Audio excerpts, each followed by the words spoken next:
Week 10 in the NFL here at SBR Forum Videos. I'm Peter Loshak, and we are joined right now by returning guest Jeff Cadillac from jeffcadillac.com. Jeff Cadillac, thanks for being here with us once again.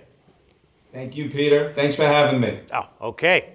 The first game you want to talk about is Jets at Seahawks. Now, I think this game might be the one game that I think has the biggest edge on the card. We'll see if you agree with me. Jets at Seahawks. Seahawks are about a 6.5 or 7-point home favorite, between 6 and 7, depending on where you're looking. The total's 38.5.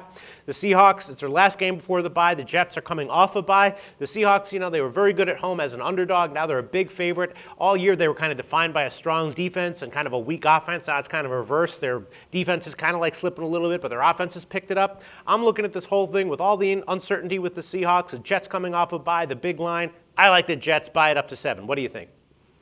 I got to disagree with you on this one. Really? Unfortunately, fortunately for me, I like Seattle because Seattle, I think, is the stronger team. Sure. The Jets, agreed. Considering I live here in New York, and all I hear all week is how the Jets are doing this and the Jets are doing that, and there's a lot of overhype about the Jets. The Jets so far, they've beaten Buffalo, they've beaten Indianapolis, and they got a gift from Miami. Yes. And Seattle, they've beaten Green Bay at home, they've beaten New England at home, they've beaten Dallas, and as the favorite, they beat Minnesota last week, and they were laying 5. So against the Jets, there's a lot of overhype there. The Seattle defense, they're very strong. They're very strong against the pass. They're very strong against the run. I like them laying 6.5 against the Jets.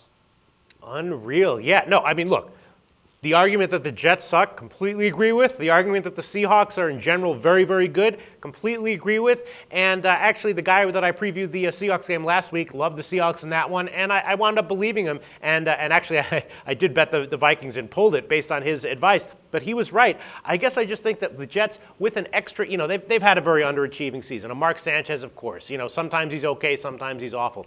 But, they've got to buy, to think about it, to get healthy, to prepare. Usually when teams go to Seattle, it's the travel, it's in the middle of the year. But when they have a week to rest up and prepare a little bit, I just think they're going to keep it close, man. Well, the Jets, they had some big injuries this year. Yes, many. They had Darrelle Revis is out on defense. They had Santonio Holmes out on offense. You put pressure on Sanchez. Yeah. He makes mistakes. Yes. And Russell Wilson, I think, is a better quarterback right now than Mark Sanchez. I agree. And Russell Wilson against Minnesota, which unfortunately Minnesota is a very bad road team. But they still, Peterson ran for 182 yards last week.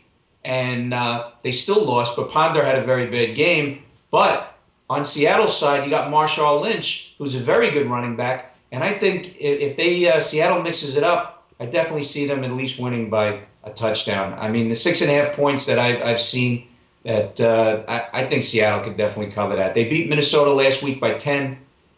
I see Seattle winning this game by 7. All right. The Jets also.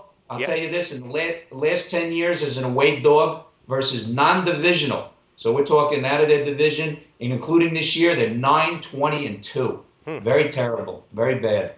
No, it makes some sense to me. In this game, more than any other, line shopping matters because I know you can get -6 at Heritage, and at other places you can get +7. So definitely, maybe the Seahawks will win by 7, and everyone will be a winner. We'll see how it turns out. Thanks. Great preview, Jeff. Thank you, Peter.